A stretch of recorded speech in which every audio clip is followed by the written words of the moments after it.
Welcome everyone to the Global Business and Policy Forum. My name is Joel Fewer. I'm the Executive Director of the Lowell Milken Institute for Business Law and Policy at the UCLA School of Law. I was going to say this is our 9th year, but I was corrected. This is our 10th year of this joint venture between the UCLA Anderson Center for Global Management and UCLA Law's Lowell Milken Institute for Business Law and Policy. And tonight we're going to be talking about cryptocurrency, regulations, implications, and complications. I want to thank Professor Christopher Tang of the UCLA School of Management.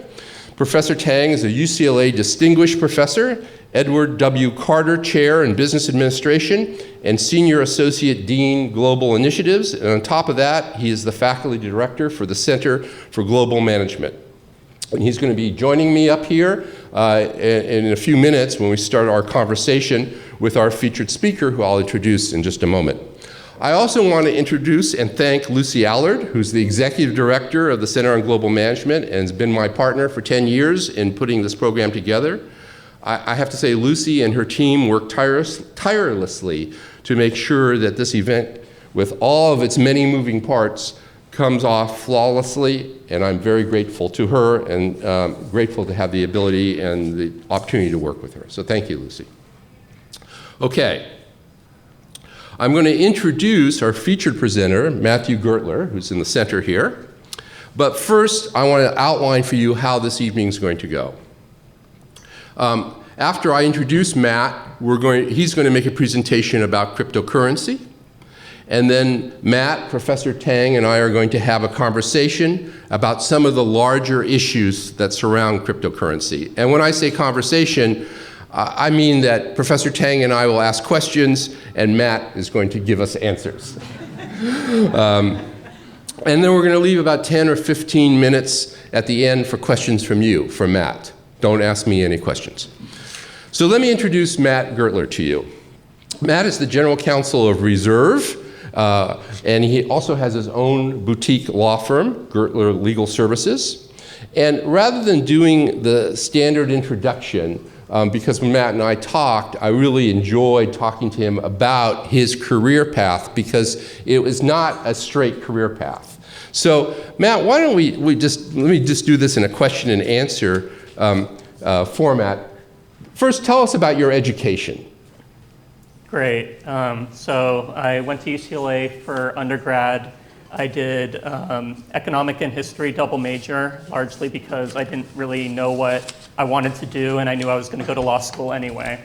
But I was always entrepreneurial, and so my personal statement to business school and law school, or to law school, since you generally apply to law school before business school if you do the JD MBA like I did, and I basically said that I want to go to law school to be a businessman. And I was told that by my parents and other people that no, I shouldn't do that. So I revised it, but the intersection of law and business was always at the forefront. Both my parents are attorneys, and even if you go into a law firm and want to be a partner, it's all about developing business and sort of being a solo practice, and so business is important. And while I was there, I did what I thought everyone was supposed to do in law school, go into big law. I struck out on that largely because big law firms generally don't like JD MBA. There are exceptions, but you're more of a flight risk, and if you look at me, it kind of makes sense.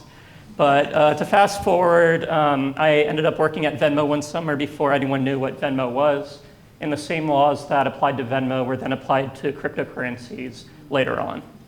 I graduated without a job. As I was networking, trying to meet people, a partner at a law firm advised me that, have you looked at regulatory consulting? And so an advice that I always give to law students who want to do big law and missed out on it is look at the consulting firms. Sorry, business school students, you might now have more competition, but I think they're for slightly different roles. This is more regulatory consulting. And consultants generally say they like how lawyers think and they like how business students know business. So if you could sort of merge the two together, that's good. I started my career doing regulatory consulting before transitioning to big law, which I did not enjoy that very much. And I was looking to lateral to a different big law firm, and a random Google search for the words Bitcoin job attorney landed me on the landing page of a research company that was researching cryptocurrency for institutional investors, and I was part of the founding team there. And that's what led me to ultimately get into Reserve and build this career in the cryptocurrency industry. So we're very lucky to have Matt, who essentially was present at the creation and was part of the creation of this whole industry. And so Matt, I'm going to turn it over to you and talk about cryptocurrency. Thank you very much.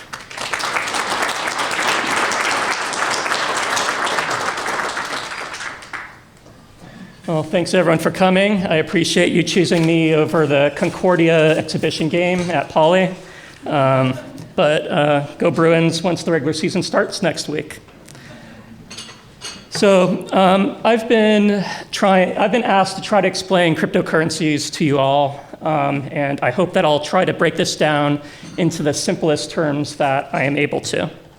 So a cryptocurrency is a digital token whose ownership is determined by a certain type of database called a blockchain. The first manifestation of a blockchain was Bitcoin, which was also the first cryptocurrency.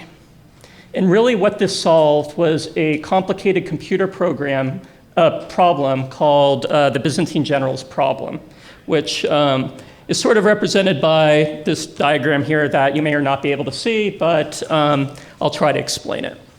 The idea is that you and several other army generals are trying to besiege a city. You have to coordinate the attack, so you attack at the same time. But maybe the enemy intercepts a message, maybe a general goes rogue, and they try to send bad information in an attempt to prevent the attack on the city. When you're with 3 generals, it's very difficult to do. But once you grow the number of generals in this equation to thousands, tens of thousands, or even millions, then it's very hard to defeat the system. And really what cryptocurrencies are doing here are solving this problem of how do you coordinate a bunch of people who don't know and trust each other. If this is a financial system, someone might say, oh, here's $500 worth of the cryptocurrency. It's like, well, how do I know that you have that? In traditional finance, we have intermediaries like banks that when you write a check, okay, this person has enough money in their bank account, and they let the transaction go through. That's a centralized system. What we're talking about with cryptocurrencies is a decentralized system. And so the first question to ask when you're looking at cryptocurrencies is there a coordination problem between people who don't otherwise know each other or otherwise can't trust each other? If the answer is no, you don't need that, then a cryptocurrency or blockchain is probably not very useful. So I'm going to explain this a little more once we go through a diagram of what a blockchain is, but I'll explain it briefly. A blockchain is a continually growing database of all transactions that have occurred over a particular period going back to the inception of a blockchain. Transparency is achieved because all this information is available to everybody that's verifying the network. And so when I say the people verifying, these are the generals, the people that are looking over all transactions and saying, this person sending this amount of cryptocurrency has this in their account. And mind you, it's not like it's Joe Schmo's name. It's a running 32 or so character with both letters and numbers thing that's identifiable as an account owner, but it isn't identifiable to a person until you get into like sort of moving fiat money into the cryptocurrency system and out. But for a blockchain, basically what we're doing is over a period of time, all the people verifying are looking at all the transactions that come in and verifying, okay, these transactions are legitimate, the senders have the funds to be able to do this. And so how does this happen? So again, this is way too small to see, so I will try to explain it where you don't have to read it. Let's imagine a blockchain cryptocurrency system with 4 participants. There are 5 units of the cryptocurrency that each person has, and each one's a verifier. And so Alice, A, sends 1 of the cryptocurrency to Bob. And so everyone's like, okay, Alice had 5, she now has 4, and Bob now has 6. But if Doug, who still only has 5, tries to send 6, what's going to happen is the other 3 are going to say, wait, he doesn't have 6. We're not going to listen to that. And so when you have enough people checking each other's work, that's ultimately how you decide what the state of transaction accounts is. At the simplest terms, it's double entry bookkeeping. In almost all situations, there's a debit and a credit. So, and all you're doing is moving ownership from one account to another account. The cryptocurrency itself doesn't really exist. It's just a unit account in this database in order to record who owns what amount of this cryptocurrency. And so you might hear different terms being thrown around. The first one you might hear is private keys. This most similar thing that I could think of to explain private keys to you is your PIN to your bank account. Basically, for cryptocurrency, if you want to claim ownership, send it, do anything with it, you need to sign the transaction to do that using your private key. If you do not have your private key, whoever has your private key could take it from you. If you lose your private key, you lose all of your cryptocurrency. And so there is two types of business models that traditionally work in the cryptocurrency industry. The first is the centralized institution like Coinbase. If you have an account at Coinbase, you're not holding the private keys, Coinbase is. If someone's filed a lawsuit to Coinbase saying, Joe Schmo, those aren't yours, or these were used for nefarious purposes, Coinbase frees the funds, Coinbase could absolutely do that. When we're talking about decentralized and the coordination problem we started off with, we're saying basically that this system runs without that intermediary. And the way you do this is through what are called smart contracts. They're just simple if-then statements. If X occurs, then do Y. And if you can't do that, then it's not going to work, and it's not going to be a smart contract. And so you could acquire cryptocurrencies from a Coinbase or what's called a decentralized exchange like Uniswap. But that's getting a little farther ahead of ourselves. And the second term that I would really like to focus on is address. And this is like your bank account number. You're allowed to share this freely. If someone wants to send you cryptocurrency, this is what they use and what you give it to them. It's your public identifier that this is your account. That doesn't mean that anyone else knows that, Joe Schmo, this is your account, but you know that this address has this amount of Bitcoin or cryptocurrency and has done all of these transactions in the past.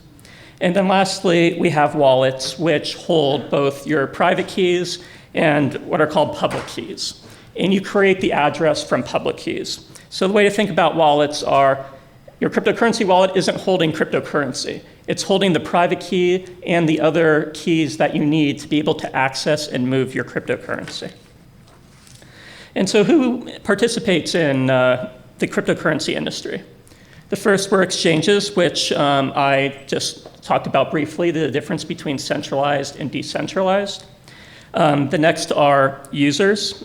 These are parties who just transact with one another, be any one of you that purchases or sends cryptocurrencies to another. And the other are the verifiers. And so here I call them miners because there are two types of verification systems that you may have heard of. One is called proof of work, the other is called proof of stake. Miners refer to proof of work. And this is basically like, if you remember going back to the Byzantine generals problem, if a bad actor is trying to send cryptocurrency that it doesn't otherwise have access to, you have these miners or these people verifying that this is the case. But in order to do this in a proof of work blockchain, you have to expel electricity. And there's so many computers out there playing this game that if you're not going to beat the system.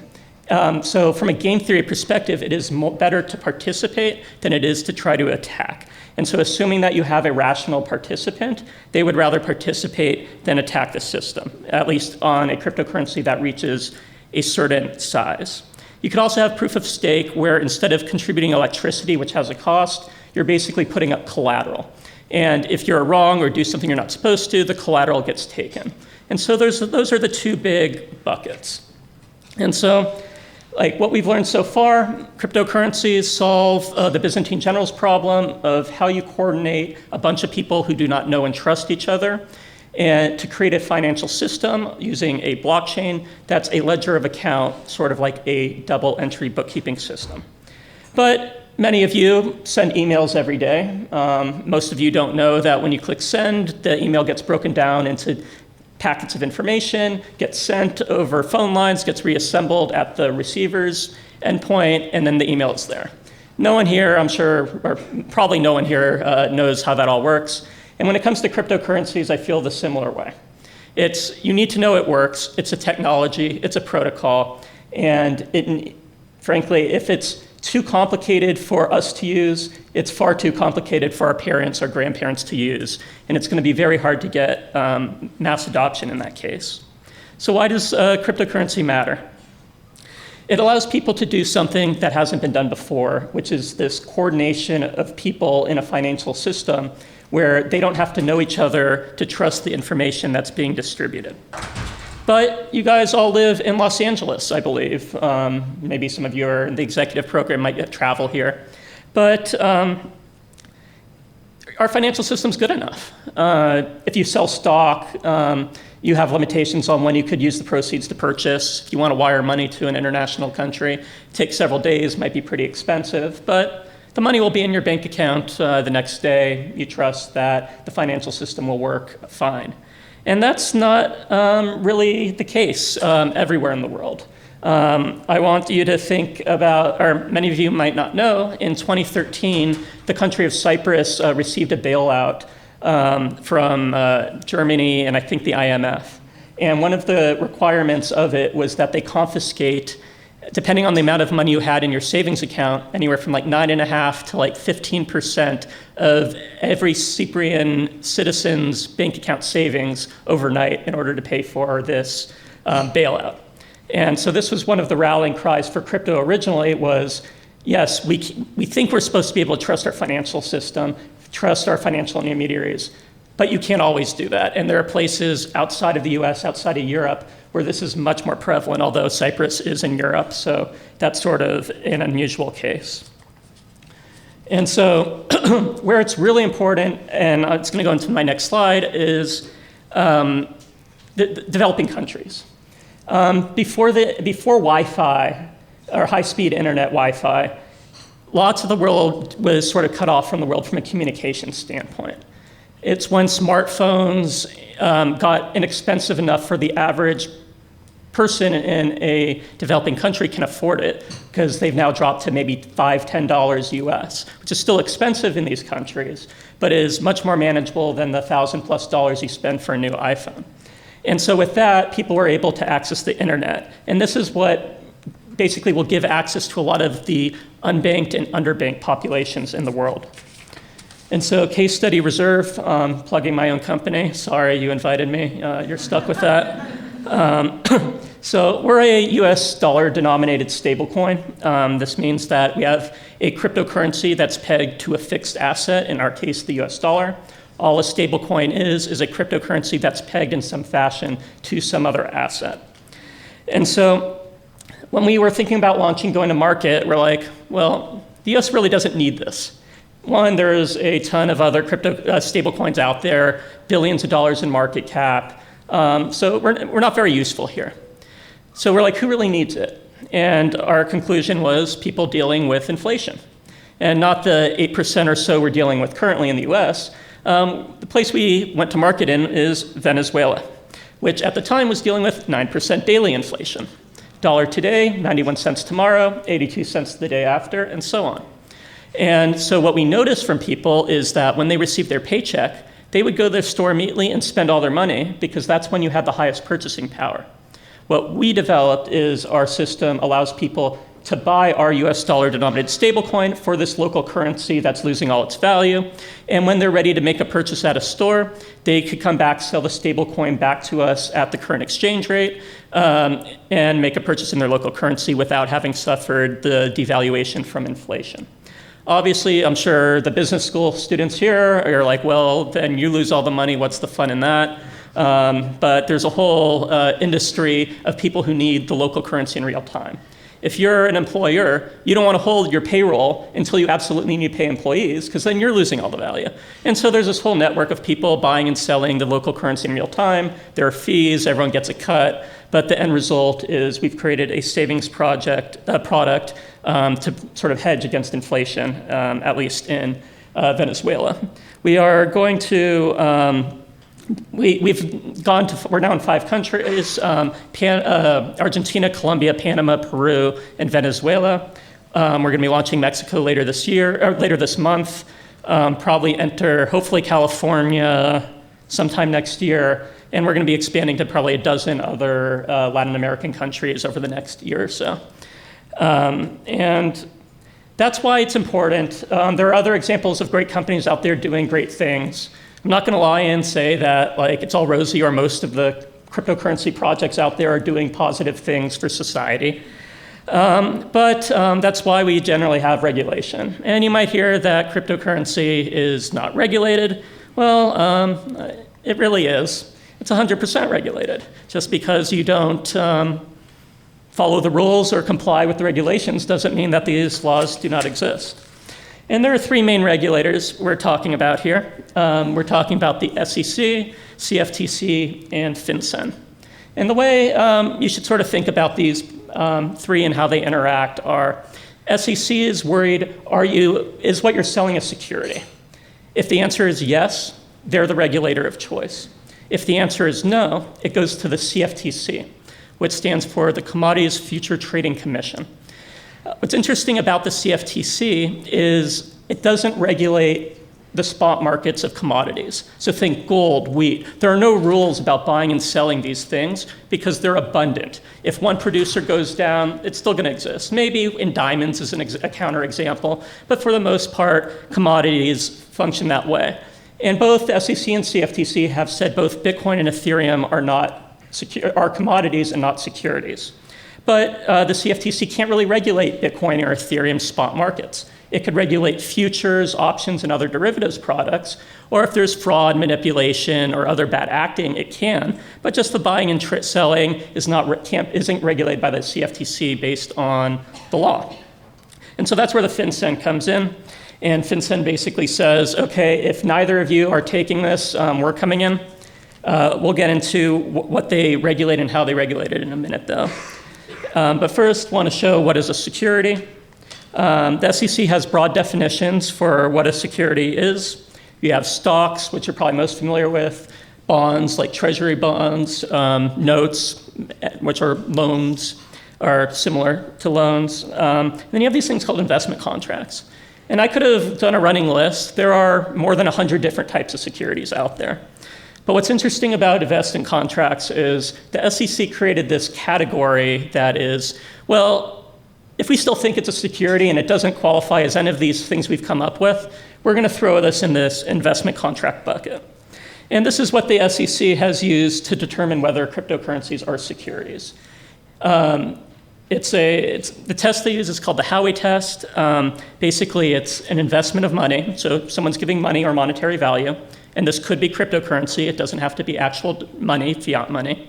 In a common enterprise, are people participating in a similar way? Do all holders get the same benefits as every other holder? Do the holders get the same benefit as the person who sold it? These are questions that we ask. Expectation of profits is the third prong. Are you expecting to make money? Well, if you want the price to go up, the answer is yes. So that's almost always there. And then the $1 million question is basically a category called efforts of others. It's, are you really depending on this other party to make the value of what you purchased? And so it really comes down to, are you using it or are you purchasing it for a speculative investment? And so these are the considerations that go in. If I was going to teach a law class on cryptocurrencies, the Howey test would make out probably a third of the class because I think it is that important and that convoluted, as the SEC has chosen, rather than to provide guidance or rules, to basically get people in trouble through enforcement actions and tell people what's not okay rather than what is okay. And so if it's not a security, like I said, it falls to the CFTC. As we previously mentioned, it does not regulate the spot trading of commodities. It does regulate derivatives products. And like I said, we get to this where FinCEN comes in.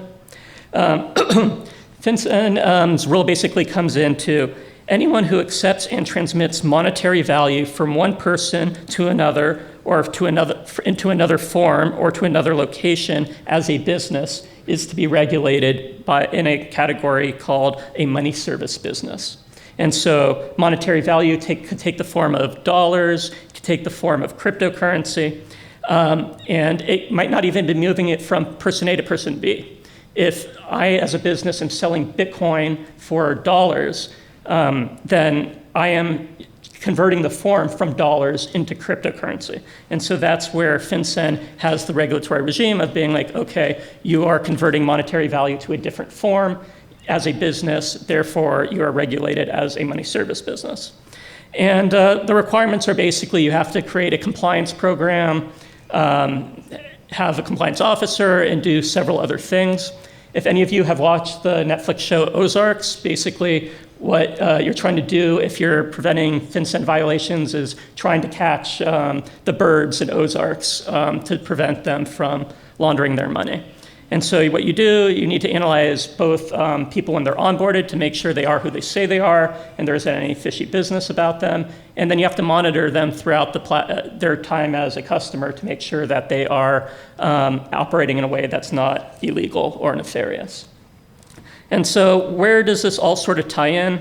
I'm going to use this case study of Ripple Labs. Ripple is probably the third or fourth most well-known cryptocurrency. It's one of the oldest. It's been in the top 10 cryptocurrencies in terms of market capitalization for as long as I can remember.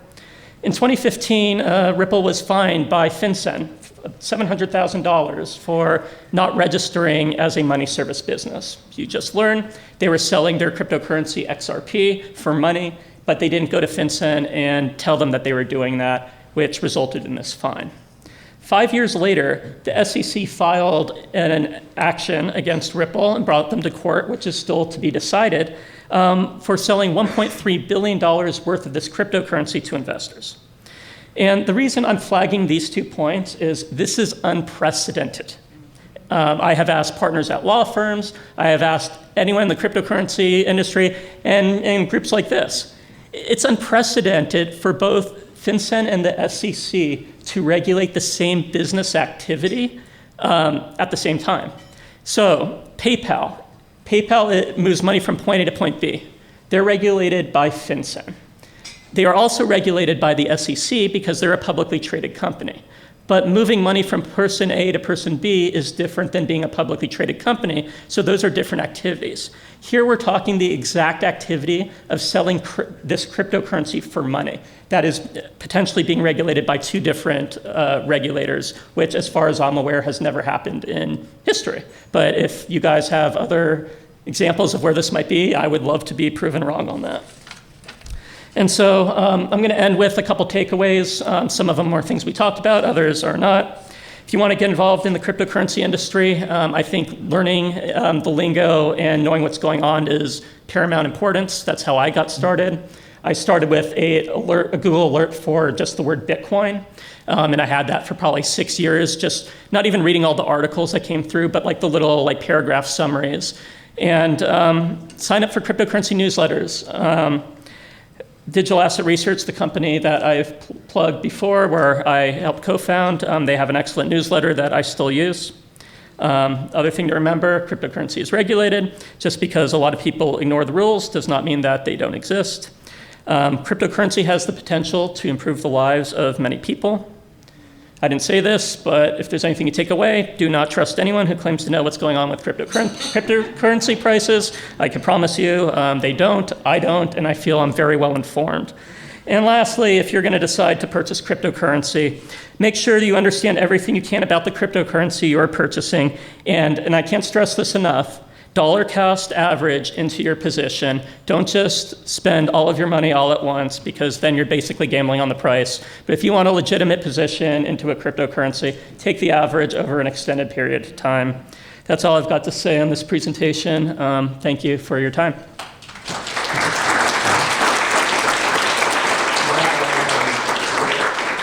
I think what we'll do is we'll ask some questions for about 10 minutes, and then we'll open it up.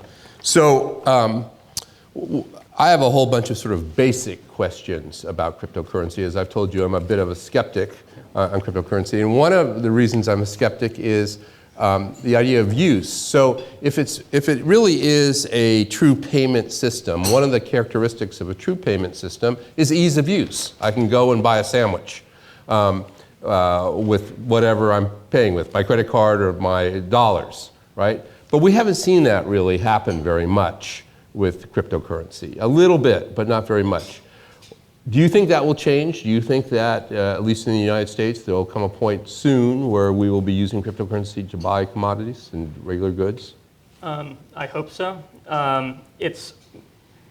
If any of you have read the book by Peter Thiel, 0 to 1, there are basically incremental improvements, and then there are the 0 to 1 improvements. I think that it can be an incremental improvement in the US. Currently, merchants are charged anywhere from 3 to 4% on all transactions on credit card fees. If you charge less than 1% in blockchain transaction fees, there's pie to be divvied up among the stakeholders to make it useful. And that's what Bitcoin was meant to be, a P2P payment system. But it's really hard to be a payment system when your value could fluctuate so dramatically. And that was actually the thesis that my company took, was that it is still meant to be used as a payment system, but you have to have something that stays stable. And so I think that eventually it will become a lot more common, a lot easier to use. But what you mentioned is actually something that pains me a lot, because when I started paying attention back in 2013, every conference there'd be multiple questions. What's the killer app? How are people going to use this? Why are people going to use this? And we still don't have that, and people are no longer asking the question. It's very much focused on speculation, making money, offering yields to get people to participate, rather than actually using it for use cases. There are projects like Reserve that are focused on making it usable. We have, I think, 30 to 40,000 merchants in Venezuela who accept our cryptocurrency via the app, and 500,000 Venezuelans also use the app in just day-to-day commerce. Professor Tang, why don't you... Well, thank you. Matt, thank you so much for sharing your insight, your experience, your journey with the cryptocurrencies. So, given I'm the faculty director of the Center for Global Management, so my question would be related to other countries. Great. So, it's wonderful to hear your story about your experience about launching the stablecoin in Venezuela. Now, so last year in El Salvador, as you know, that's President Bukele has actually recognized crypto as the legal tender. Then the results can't be mixed, and IMF is against it. So I would like to ask you, in your opinion, how is this experiment played out? Is it working or is it not working? It's a very good question. I would say that it's been lukewarm so far, but the jury is still out. The IMF, I think, was in particular talking about the amount of money that was invested by the El Salvadorian government into it, but it really represents point-something% of their overall GDP, where it hurts on the value level, but at the same time isn't disastrous to the economy. And it's basically, they made a bet. Whether it was a good bet or not, they put the chips on the table. They're saying that we think that this is going to be important over a 10, 20, 30-year horizon, and we want to be ahead of the game. And they have not gotten the utilization or adoption that they had wanted. There is no question that they have not gotten that yet, but I still think the jury is out. I still think it's pretty early. There are other countries that have attempted to do this, but have not done it well. And I think El Salvador is the only one that I would say that has at least a chance of success, at least for right now. That's interesting to know. All right, I turn over to Joe. All right, so you mentioned this, and I think this is the biggest problem. And I say this because I'm 68 years old, and I lose things all the time, like keys. And as you mentioned, if you lose your private key, you lose your cryptocurrency. That cannot be the situation, right? That is just untenable. So why are we in that situation? Because we hear all these stories of people who have lost their private keys and lost millions of dollars of cryptocurrency. Yeah, and so there are two buckets there. It's which devil are you going to choose? Are you going to rely on a third party, or are you going to rely on yourself? Personally, I think I'm very sophisticated. I can't hold my private keys myself. I almost never do. I let Coinbase do it because I think there's a better chance that my house is going to burn down and everything inside and I'm going to lose this or something happens. I think that's more likely than this publicly traded company is going to go bankrupt and take all of my funds. But on the flip side, to any of you who were invested in Voyager or had cryptocurrency with Voyager, these are unsecured liabilities. And if a cryptocurrency exchange goes bankrupt, like that could, all the cryptocurrency deposits could be part of the funds for all the unsecured creditors. And so that is another issue. And I would say for you yourself, it probably makes sense to take that risk with a big, seemingly trustworthy company, whereas others are, I have that technical ability, I would rather do that myself. But if I can just add a follow-up, so is there a move afoot to essentially create an FDIC for crypto? In other words, to say these deposits by depositors are protected from being used for other purposes, or if there's a bankruptcy, being used for general creditors? Yeah, well, FDIC, federally insured, so that's not going to happen anytime soon. Whether there's a private insurance that will become available, I'm not holding my breath. It's extremely difficult to get just general officer, director and officer's liability insurance, let alone trying to insure a bunch of cryptocurrency assets being held. The biggest example of, I think, approach that some people are taking, if you're big enough, is, I don't know if anyone's heard of captive insurance companies. Sure. And basically, you could, in the premiums you pay to this insurance company, this is tax deductible money, and you're basically able to self-insure whatever insurance you really need. But you need to have a large enough amount of money where also the tax deduction would matter enough to do it. That's the only way that I could really see it happening in a short period of time. I think there's a business opportunity here, and there's the Lowell Milken Institute Standler Prize entrepreneurship competition. Somebody could be thinking about that. Thank you. Well, I was listening to your description about your journey to start a new career, very fascinating, regulatory consulting, and then given your expertise in crypto. So my next question is actually very timely. Yesterday, Hong Kong government just announced that they changed their mind. Now they're thinking that maybe they should allow individual or retail investors to trade in cryptocurrencies and also crypto exchange traded funds. But they're concerned. Should there be any regulations to protect the investors? Knowing you are the regulatory consulting, if you were going to give the advice to the Hong Kong government, what would you say? You are going to need, at the very least, some regulation. I don't know many people out there that don't think that there should be anti-money laundering controls or that illicit financial transactions should occur without any oversight. So, and I think most countries around the world are generally accepting of this, where at the very least, I would say that you need to have regulations there, but that's less about consumer protection and that's more about financial crimes. From a consumer protection standpoint, it sort of comes down to how they're going to view it as either a security or a commodity. Securities and commodities laws are very well developed in countries around the world, and so it's a matter of how that government wants to fit it in with their regulations. I don't know Hong Kong's securities laws well enough to know whether it's easy to become a publicly traded company in Hong Kong or what the disclosures are or what you have to do to maintain compliance. If it's reasonable for a cryptocurrency company to do that, I don't see a problem with that. Realistically, though, almost all securities laws in the world have requirements that you just can't do with cryptocurrency. And the simplest example I'll give is disclosures. When you sell securities, you need to pass certain information to the other party. In the cryptocurrency code, you could absolutely insert that language, but the SEC has never been accepting of, yes, it was included, but the user had no way of actually viewing it or seeing it, Right. so we're not going to count that. And so there isn't a way, as far as I'm aware, to comply with that. And so it'd really come down to, my advice would be, do you want this to proliferate or take off in this country or not?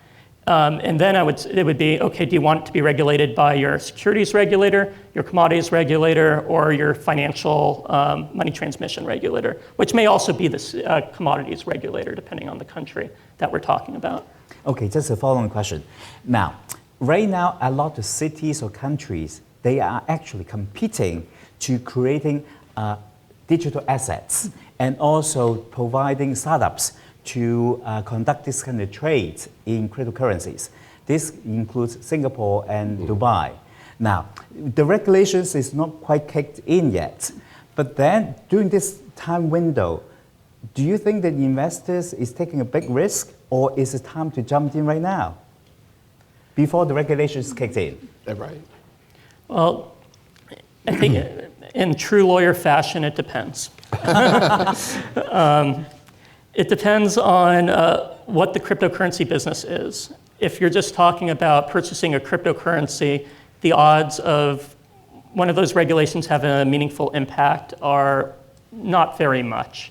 But if you're investing in like a startup that wants to serve people of this country and you don't know what the regulation's going to be, it'd be very hard to do anything because they're not going to let you stay legacied in.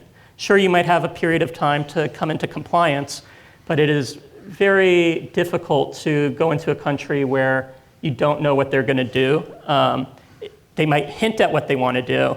And that's why I find Bahamas, Bermuda, Malta, Switzerland, like countries like that that have formal cryptocurrency regulations of this is how we regulate different types of cryptocurrency businesses. That's where I think you want to be, is understanding that this is a new asset class and you need to have regulations that reflect that. Otherwise, you're just going to be using old rules and try to apply old rules to this new technology. And depending on how rigorous the regulator is, that may or may not be okay for adoption. Very good, thank you. Joe. Why don't we open it up Yes. to students? We have. My question is that you mentioned that you targeted a country is suffering from hyperinflation. Why did you assume that people living in those countries would buy your cryptocurrency instead of switching more stable, normal currencies like US dollar? And why did you assume that they will switch to your stable coin instead of switching other pre-existing stable coins? Thank you. No, that's a great question. And to start off, it was market research. There aren't enough dollars. There isn't access to dollar savings accounts in Venezuela. They have a dictatorial regime, and the reason why there aren't many other options for stablecoins are because of a fourth regulator that I didn't discuss because I didn't want to go too down the legal rabbit hole, called OFAC. And OFAC is the regulator that deals with sanctions and national security policies. Basically, nowadays we say, oh, we're above, we used to be bad people, we used to declare war when we didn't like what a country was doing. Now we're better. Now we impose these sanctions and penalties against countries economically, and that's better. There's debate over whether that's better or not, but Venezuela isn't at the level of a North Korea, Iran, or Cuba where you're just not allowed to do business with. But it's on it's the next level down, which has plenty of other countries where you're limited with who you could transact with. And so one of the most work that I have is in the OFAC realm because we operate in a country that has been sanctioned and having to develop a sanctions compliance policy in order to do that. And so we were looking at a situation where there is very little competition either from other cryptocurrency providers or from access to US dollar fiat money. Binance has come into Venezuela since, and they have sort of ruined our welcome of having not really any competition. But we were able to get a critical mass of hundreds of thousands of people, and it's not that wealthy of a country to begin with. And so if we were to eventually be a profitable company, we were never really focused on just taking over Venezuela and having a profitable business there. We needed to get a critical mass of people, and that's why we went to Argentina next, because a lot of people have fled Venezuela for what's going on in Venezuela, and they need to send money home to family, friends. And so we're basically building out our product in the jurisdictions where there are financial flows to and from Venezuela, and then to and from the countries that deal with Venezuela. I was wondering if you could address some of the environmental concerns surrounding Bitcoin. Full disclosure, I don't know very much about this at all, but it's something that I constantly hear brought up when I hear cryptocurrency being discussed. So especially as we're sort of moving in like a greener direction and everyone's talking about climate change and all these concerns, I'm wondering how Bitcoin and just generally cryptocurrency relates to that. I'd love to hear your thoughts on that. Yeah, no, that's a great question as well. I'm going to start off with a very libertarian answer that I don't think is necessarily the right answer, but it sort of puts things in numbers. The amount of electricity that Bitcoin in particular uses is, I think, equal to the country with the 15th largest GDP, something like that. But the overall value of the Bitcoin in existence is substantially larger than that. So if we're looking strictly at value versus electricity used, I actually don't think that that's a good argument, but that's obviously the libertarian argument. It is a problem, and it's only going to become a bigger problem as more and more cryptocurrency is adopted. And I do think we've had a shift. Moving from, we talked about proof of work and proof of stake. In proof of work, you're contributing electricity. And the reason there's so much electricity being used is because there are this many people participating to verify that these transactions are correct. And that's why Ethereum started off as proof of work and in the last couple of months switched to proof of stake, recognizing that if they do become mass adopted and are used in day-to-day commerce, that this will be a problem because the amount of electricity is only going to grow. So I do envision that over time, there will be a transition off of most cryptocurrencies from electricity, from proof of work electricity to staking. But I don't see Bitcoin doing that. And so I do think that it's going to continually to get worse for Bitcoin over time.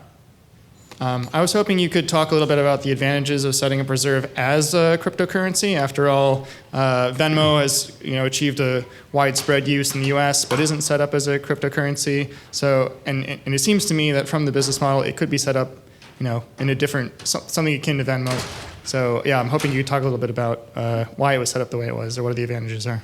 Thank you. Very astute observation. And that's actually how we operate currently.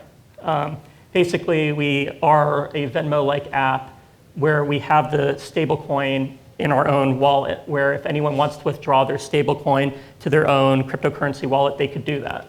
But for all intents and purposes, it's just a number in our internal ledger that appears in the person's app for now.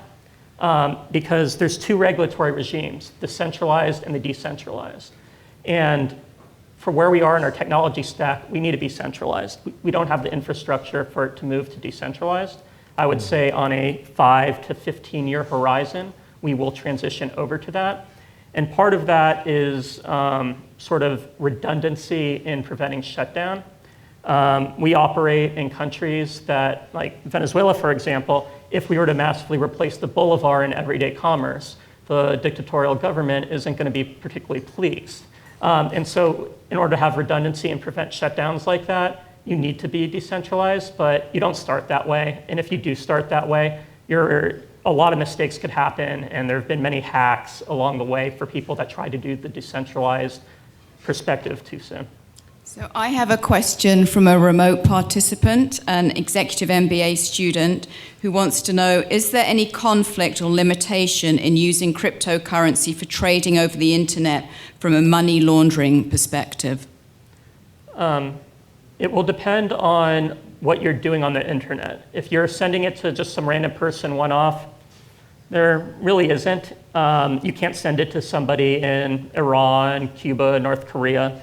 And as long as you don't know that or don't have reasonable thoughts that this is going to be used for a financial crime or anything, it's something illegal, then there aren't really any rules unless you're operating a business. So just sending it as an individual, sending it to some friends isn't going to trigger regulation.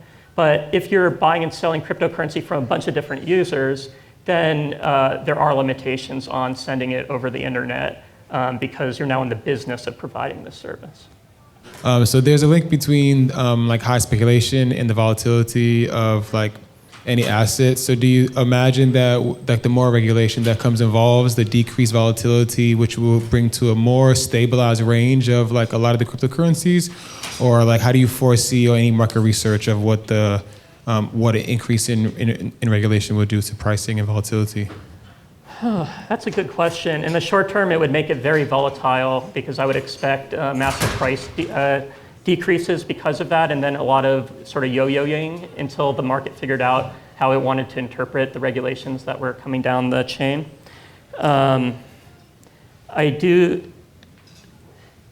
I think that more important to stabilizing the price of cryptocurrency is usage and adoption rather than speculation. And so as more and more people use it and are less using it for speculative purposes, the less volatility you're going to have. And I think Bitcoin is a very good example of this, where the volatility of Bitcoin has been decreasing substantially over the last several years. Yes, it went up to like 50,000 and then dropped to 20,000.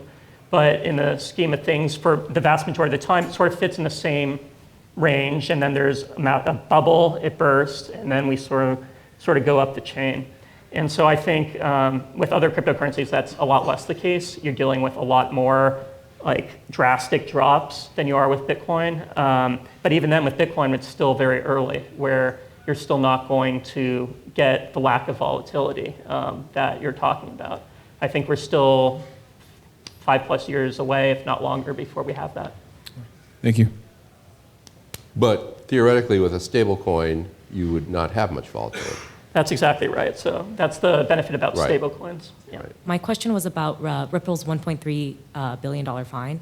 On the SEC's disclosure of why they thought they should be fined, they basically compared the issuance of the coin to like issuance of stock and made this case for you're now owning a piece of the company, which as everybody here knows.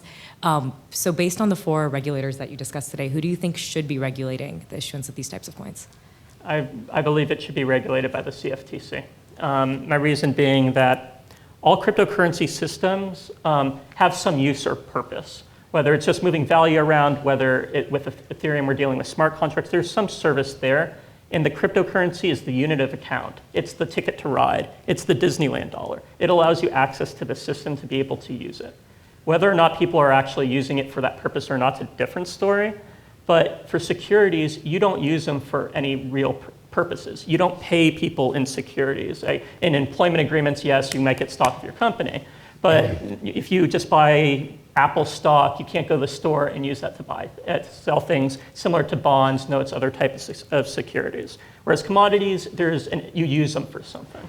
And so I think that it should be with the CFTC for that reason. But I did mention the counterpoint earlier that with commodities, if any one issuer or party in the ecosystem were to fail, it would still exist and not really affect prices. Whereas when we're talking with cryptocurrencies, you're much more dependent on a single entity behind it in order to get the value. And so those are the 2 competing ones. But in order to seeing what would happen if they were all regulated by the SEC, there would be a huge brain drain and a huge exodus of talent and tax dollars out of the United States if they were to do that. Okay. Thank you. Thank you. So first, please join me in thanking Matt Gertler for an excellent presentation.